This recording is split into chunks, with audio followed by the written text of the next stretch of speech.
하나님께서 사람을 지으시는 그 내용이 창세기에 나와 있습니다. 창세기 2장 7절을 보면 여호와 하나님이 흙으로 사람을 지으시고 생기를 그 코에 불어넣으시니 사람이 생령이 된지라 이렇게 말씀하고 있습니다. 주님께서 사람을 지으실 때 하나님의 형상을 따라 지으셨다라고 하는 내용도 있습니다. 또한 성경을 읽다 보면 하나님에 대하여서 이렇게 말씀하고 있습니다. 하나님은 영이시니 예배하는 자가 신령과 진정으로 예배할지니라. 그렇게도 말씀하고 있습니다. 자, 이 말씀을 우리가 종합해서 이렇게 보게 되면 우리 인간이라고 하는 존재는요, 우리에겐 몸이 있습니다. 또한 정신이 있습니다. 그리고 그것과 덧붙여서 또 하나 있는 것이 있는데 그것은 바로 영입니다. 즉 인간은 몸과 정신과 영을 가지고 있는 존재다. 그것이 바로 인간이다라는 것을 깨닫게 됩니다. 하나님께서 우리에게 영을 불어넣으셨습니다. 만약에 서로 사랑하고 좋아하던 사람이 있었어도 그 사람에게 생명의 기운이 다 사라지고 그리고 세상을 떠나면, 자, 그래도 그 상대방을 우리가 사람이라 여기면서 그렇게 취급하며 살 수 있을까요? 아마 쉽지 않을 것입니다. 처음에는 헤어진 것이 너무 아쉬워서 돌아가셨어도 그 옆에 가서 얼굴을 부벼대고 이렇게 할지 모릅니다. 그러나 만약에 일주일만 지난다고 생각해 보십시오. 우리는 그 존재를 더 이상 사람이라고 여기지는 않습니다. 자, 온통 정신이 없는 사람이 있습니다.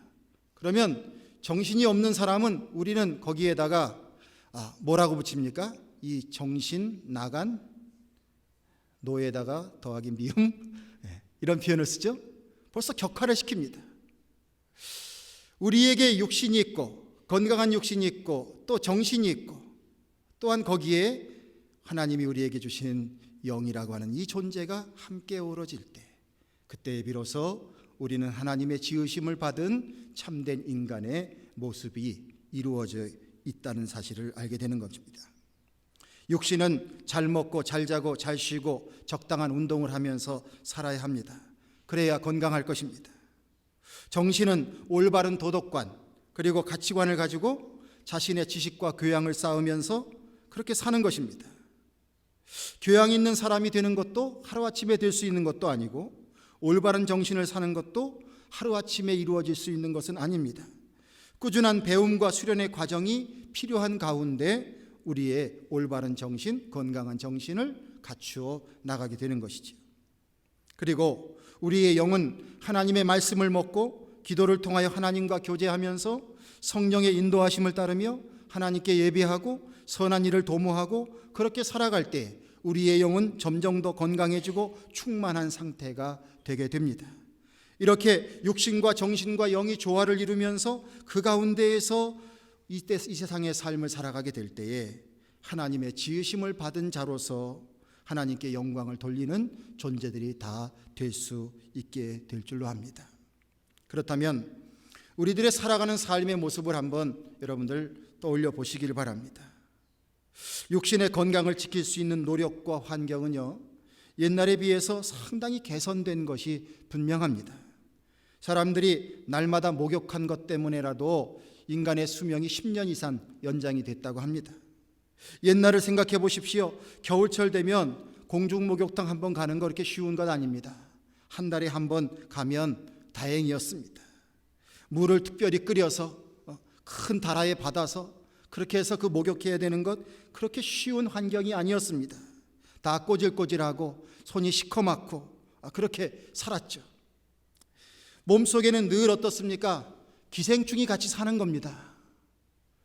제 기억에 어렸을 때 늘 학교에서 약 받아다가 그 약 먹고 그 다음에 이제 변 검사를 하는 거죠. 그 다음에 그 안에 기생충이 꼭 몇 마리가 들었는지 또 세 가져오래요. 그래가지고 그걸 또 다 적어서 그렇게 갖다가 제출해야 됐었습니다. 배는 볼록 나왔는데 몸은 마르는 거예요. 뱃속에 우글우글 들어있으니까 이 배는 자꾸 뭔가를 어쨌든 먹어서 영양가 없는 거라도 어쨌든 잔뜩 채워서 배는 볼록 나왔는데 그냥 손발은 다 마르고 그런 사람들도 많았습니다. 늘 부스럼을 달고 감기를 달고 살았죠. 초등학교 1학년 가는 학생들은 늘 가슴팍에 뭘 붙이고 다닙니까? 수건을 딱 붙이고 다니죠. 1학년 첫 소집 받으면 다 여기다 수건 달고 가는 겁니다. 다 코찔찔이들. 그런 세월을 살았죠. 먹는 음식, 위세 상태, 요즘의 아이들에게 얘기하면 무슨 저런 세상이 있는가, 무슨 아프리카의 다큐멘터리를 보는 것처럼 그렇게 여길지도 모릅니다. 그런데 지금은 너무 먹어서 탈이고, 너무 씻어서 탈이고, 너무 몸을 움직이지 않고도 살 수 있어서 문제가 되는 것이 오늘의 현실입니다. 조금만 부지런하게 살면은 먹고 사는 문제는 별 문제가 없습니다. 주님이 무엇을 먹을까, 무엇을 마실까 염려하지 말라, 이렇게 성경 말씀에 내용이 되어 있는데 어떤 사람은 이것을 이렇게 얘기할 수 있는 거죠. 아, 옛날 사람들도 무슨 메뉴를 고를까 걱정했나 보다. 무엇을 먹을까, 무엇을 마실까? 오늘은 짜장면을 먹을까, 짬뽕을 먹을까? 무엇을 마실까? 콜라를 마실까, 스프라이트를 마실까? 이런 정도 선에서밖에는 이해할 수 없는 그런 생각들도 갖고 있다는 겁니다. 과거하고는 비교할 수 없는 세상입니다. 동생이 어릴 적에 옛날 사람들 보릿고개 겪은 이야기를 한 적이 있습니다. 그랬더니 대뜸 저의 동생, 9살 밑에 동생이 하는 말이 밥이 없으면 라면 먹으면 되지 왜 그러냐고 그렇게 대답했습니다.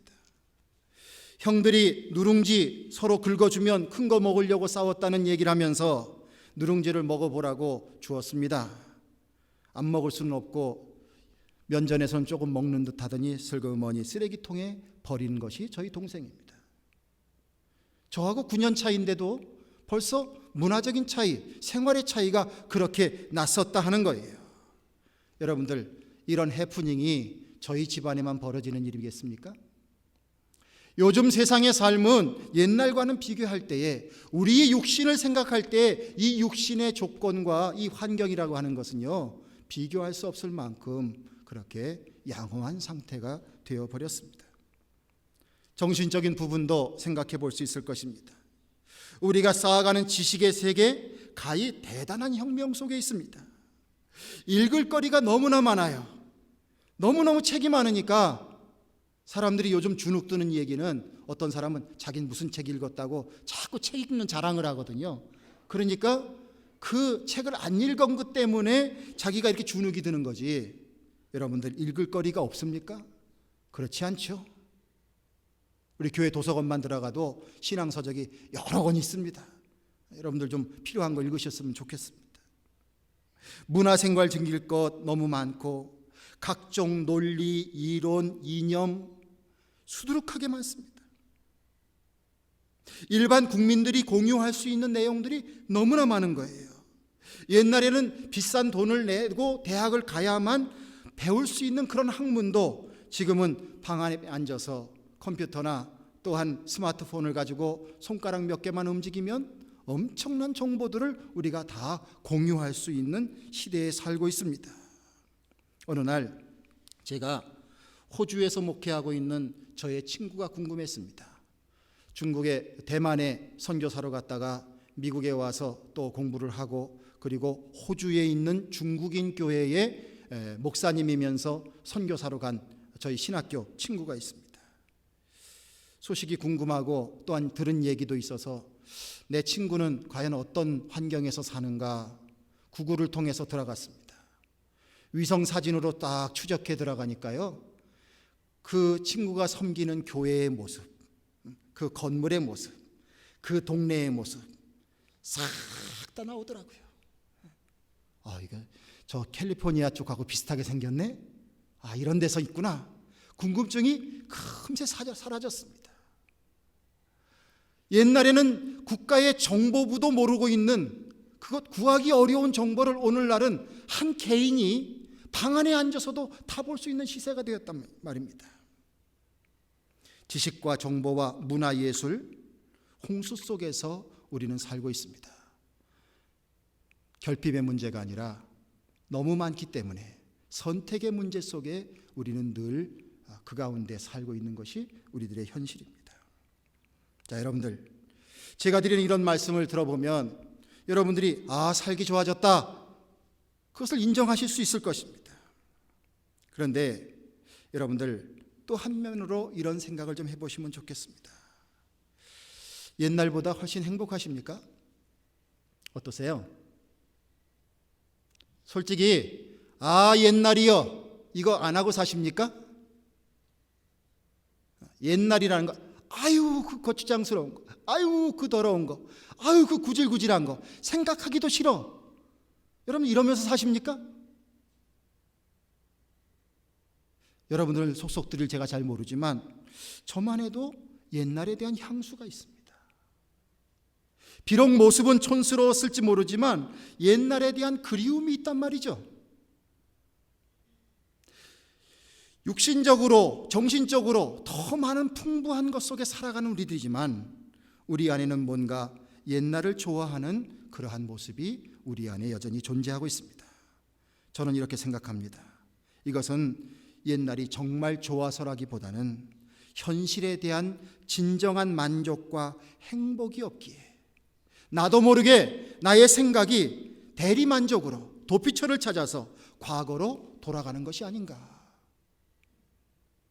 풍요 속에서 우리는 또한 뭔가를 단단히 놓치고 사는 것은 아닌가, 이런 생각을 해보게 되는 것입니다. 마치 텔레비전의 시대가 열렸습니다. 흑백 텔레비전 보다가 그 다음에 칼라 텔레비전이 생겼습니다. 고화질이 생겼습니다. 우리의 눈앞에 모든 것이 속속들이 싹 다 들어옵니다. 대단한 시대죠. 옛날엔 텔레비전 한번 보려면 어느 기와집에 가서 돈 동전 내고서 가서 같이 앉아서 봐야 되는 거예요. 수십 명씩. 저만 그런 경험했겠습니까? 그런데 여러분들, 이렇게 텔레비전의 시대가 열렸지만, 컴퓨터의 시대가 열렸지만 또한 우리 속에 상상이라고 하는, 우리의 머릿속에 라디오만 들으면서 상상했었던 그 상상의 시대라고 하는 많은 풍요로움은 사실 다 사라지고 있지 않습니까? 여러분들, 이 풍요의 시대 속에 하나님이 우리를 만들어 주실 때 육신도 정신도 영도 주셨다고 했는데, 과연 우리의 영은 얼마나 풍성한 영의 삶을 살고 있는가?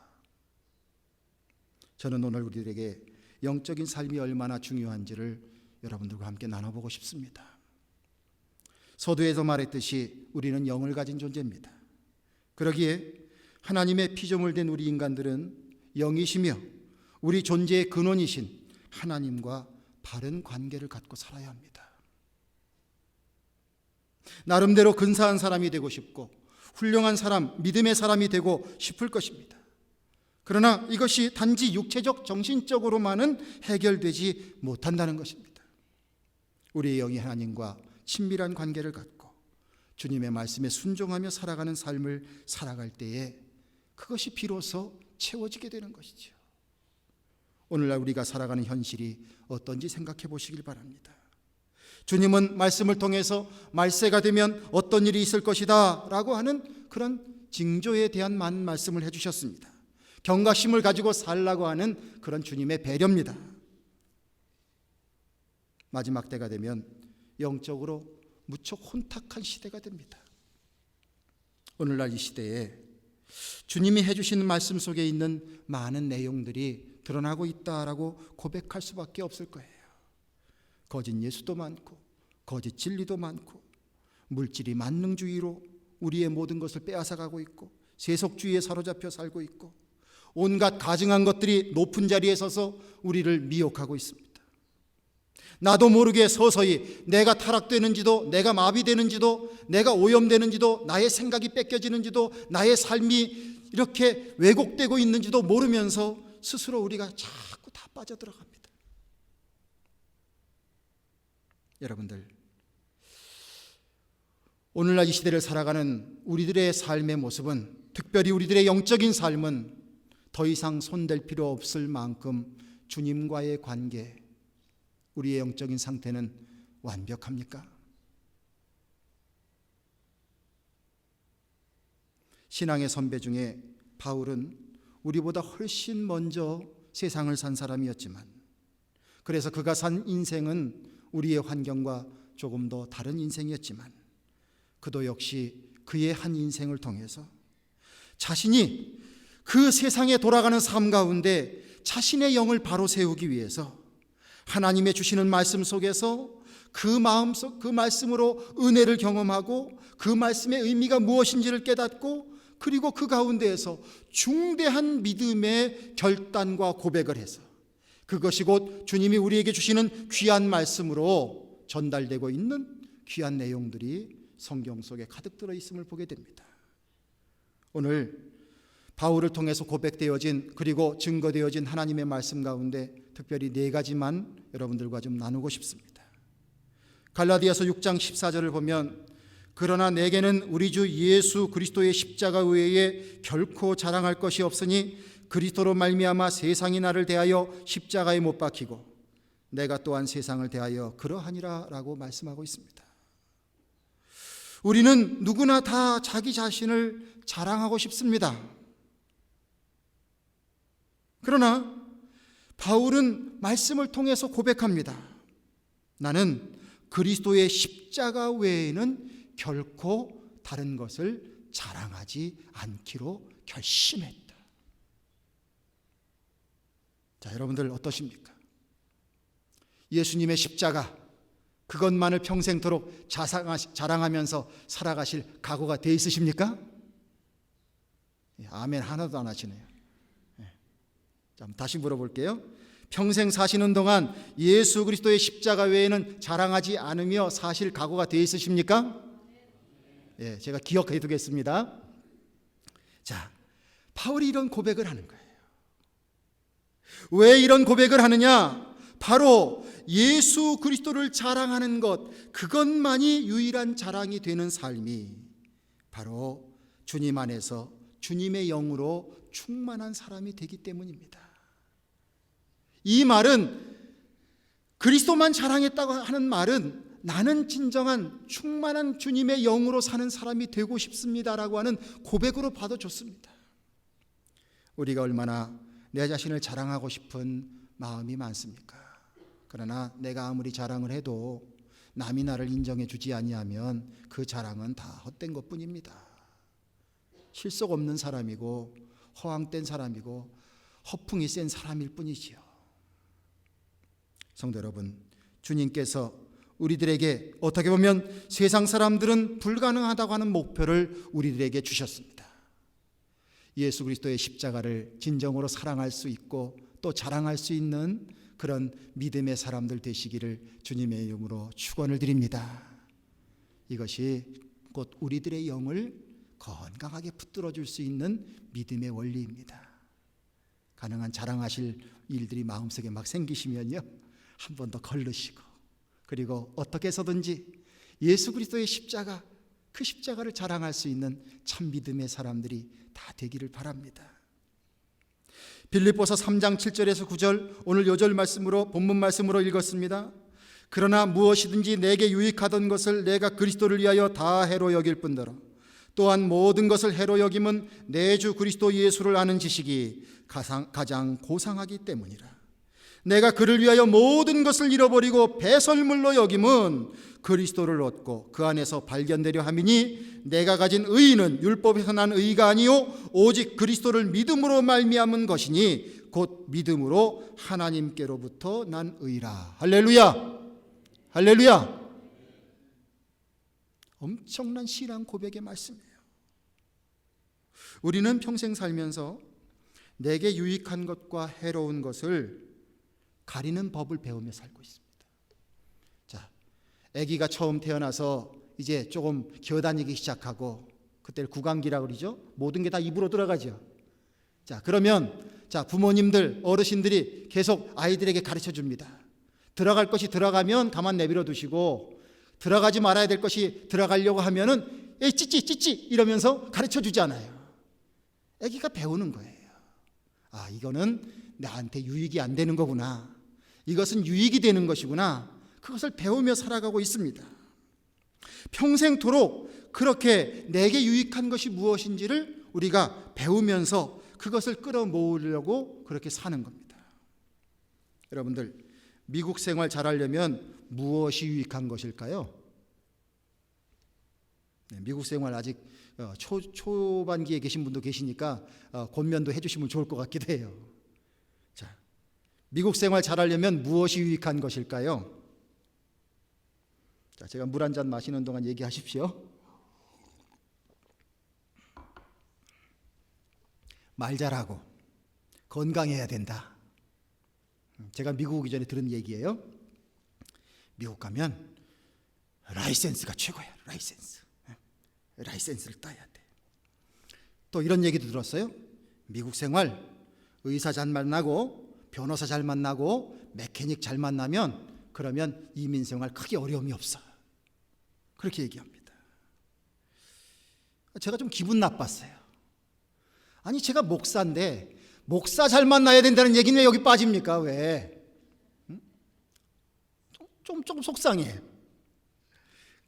자, 어쨌든 이렇게 미국 생활 하나를 잘하려고 해도 무엇이 중요하고 무엇이 필요하고 무엇이 유익이 된다라는 것을 사람들은 입에서 입으로 전달해 주고 있습니다. 그런데 빌립보서를 통해서 바울이 말합니다. 나는 내게 유익하던 모든 것들을 그리스도를 위해서 다 해로 여길 것이다. 더 이상 이제 그것은 내게 유익한 것이 아니야. 그것은 다 해로울 뿐이야. 심지어 그 모든 것은 배설물이다. 이렇게 고백하고 있습니다. 그러면서 예수 그리스도를 아는 것, 예수 그리스도를 아는 그 지식이 가장 고상한 지식이다. 이렇게 고백하고 있습니다. 여러분들, 바울의 이런 고백에 우리가 얼마나 동의할 수 있을지 모르겠습니다. 그러나 바울은 믿음으로 그렇게 선포하고 있습니다.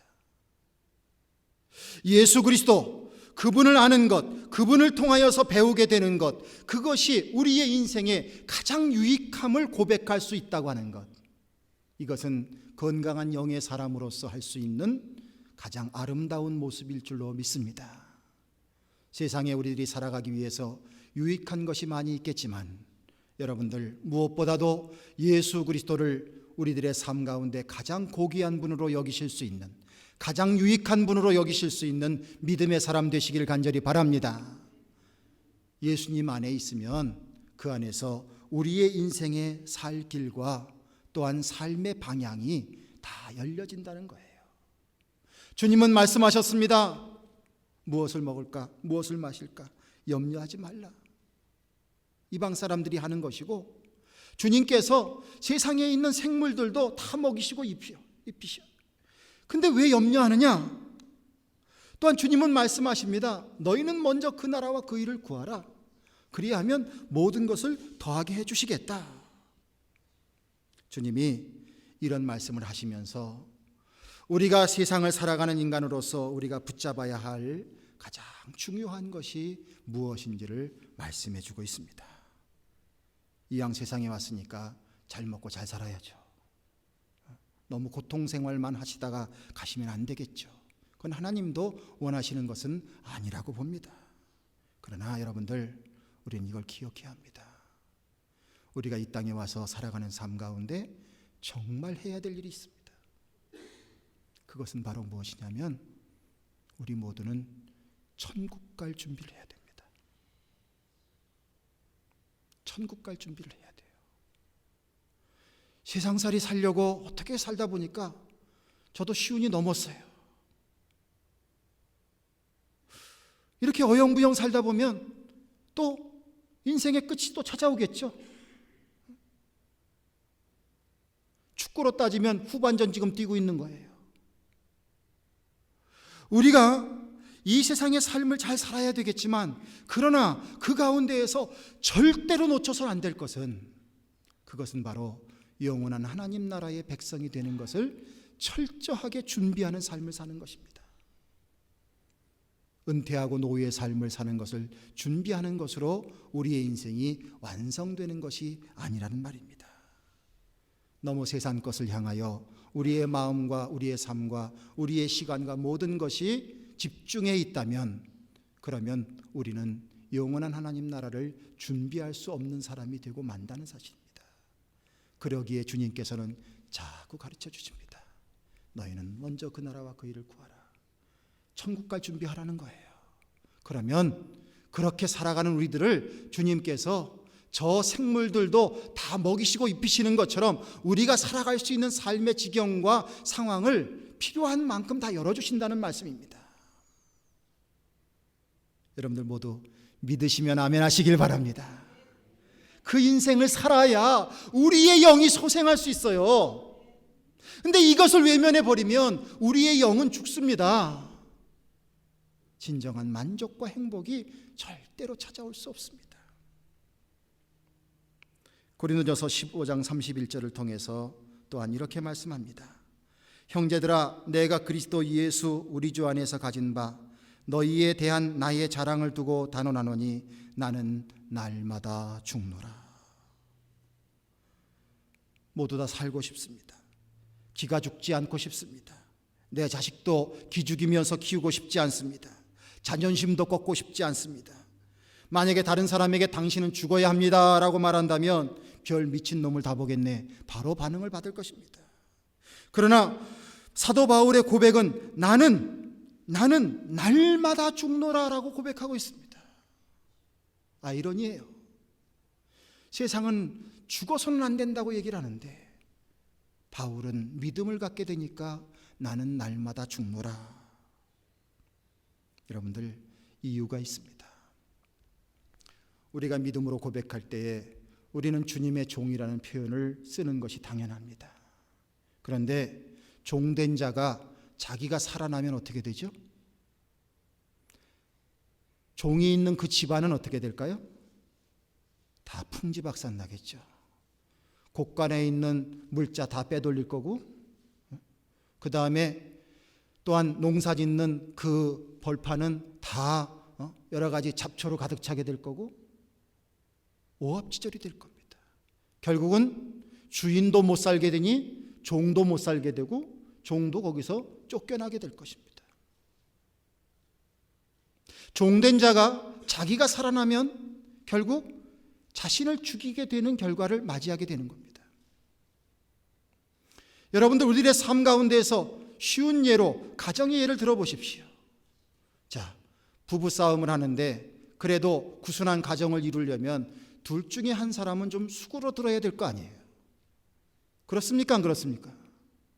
그렇죠? 자존심은 좀 상해도 내가 참아준다. 속으로 내가 오빠니까 참는다. 내가 누나니까 참는다. 뭐 이러면서 좀 참으시고 내 자신을 죽이면, 그러면 그 위기의 순간이 어떻게 됩니까?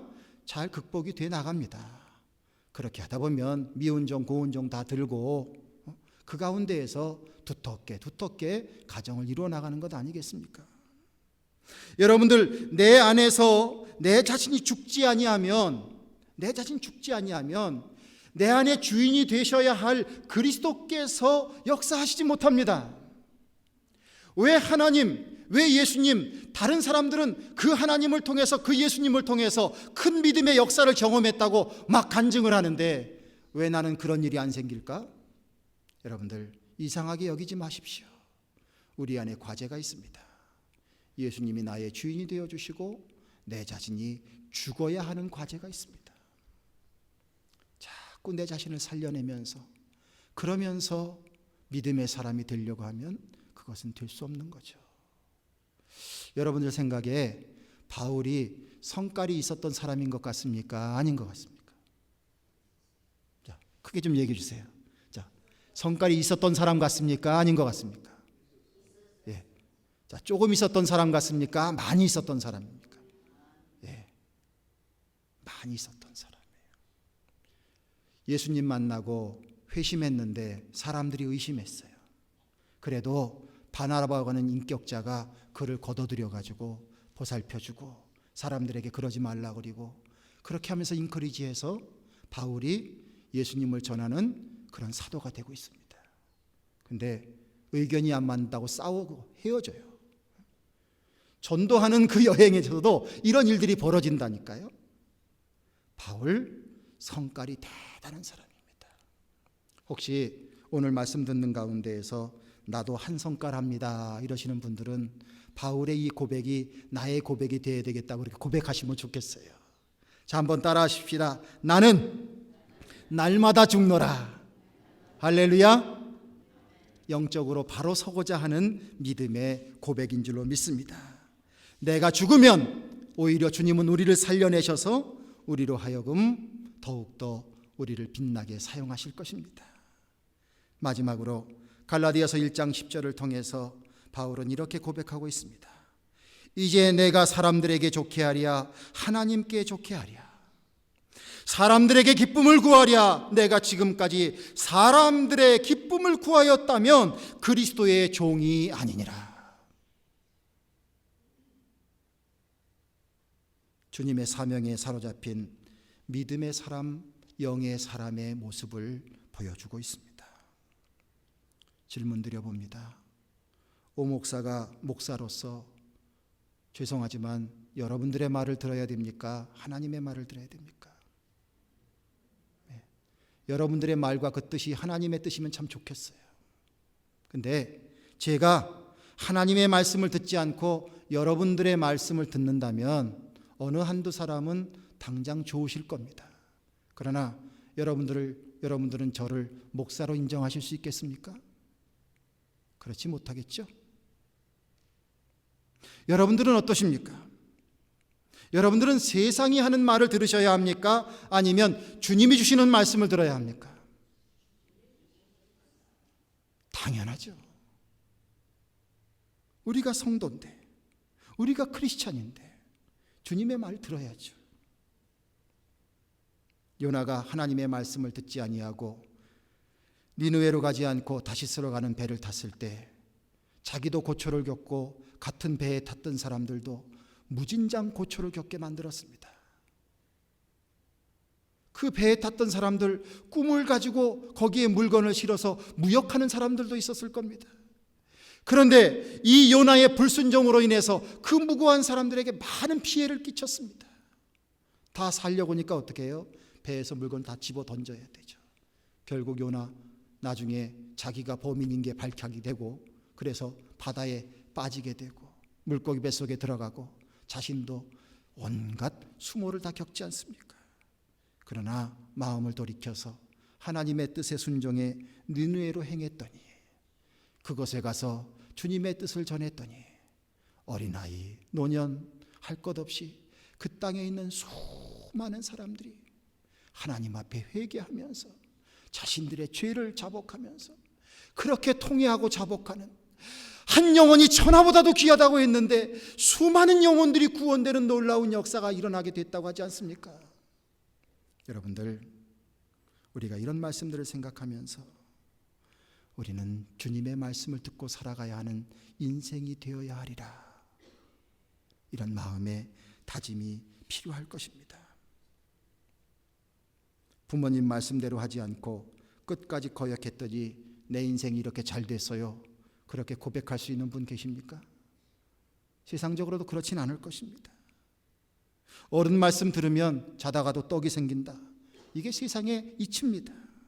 하물며 믿음의 사람으로서 하나님 말씀 들으면서 하나님 편에 서 있어야 하는 것은 당연한 것 아니겠어요? 그것이 바로 깨어있는 영의 사람입니다.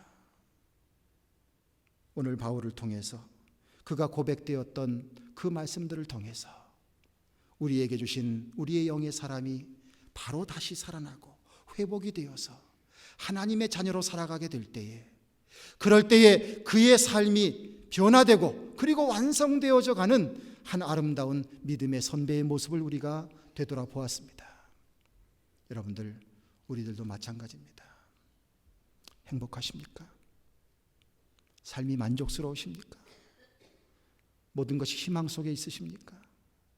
만약에 인생이 곤고하고 뭔가를 해봤는데도 잘 되지 않고 말할 수 없는 공포와 두려움과 또한 여러 가지 걱정과 근심 속에 살고 있다면 여러분들의 육신은 건강할지라도, 여러분들의 정신 속에는 많은 것이 들어있을지라도 지금 하나님이 내게 주신, 하나님이 불어넣으신 우리에게 주신 우리의 생명은 지금 너무나도 연약한 모습으로 있는 것입니다. 지금 울고 있습니다. 지금 슬퍼하고 있습니다. 지금 아프다고 절규하고 있습니다. 그것이 우리들의 인생의 불행으로 드러나는 것입니다.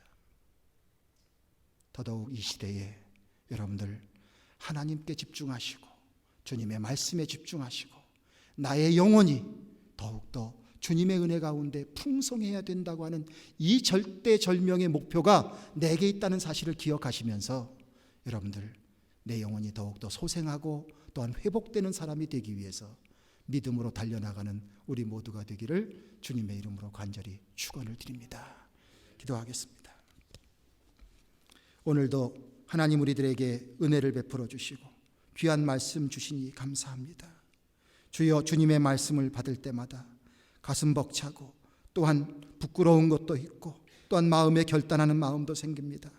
주님, 이러한 모든 하나님의 말씀이 우리의 마음을 비춰주시사 우리의 현실을 바라다보게 하시고 깨닫게 하여 주시고 또한 거룩한 목표가 생기게 하여 주셔서 더욱더 진정한 변화된 그리스도인 될 수 있도록 도와주시기를 간절히 원합니다.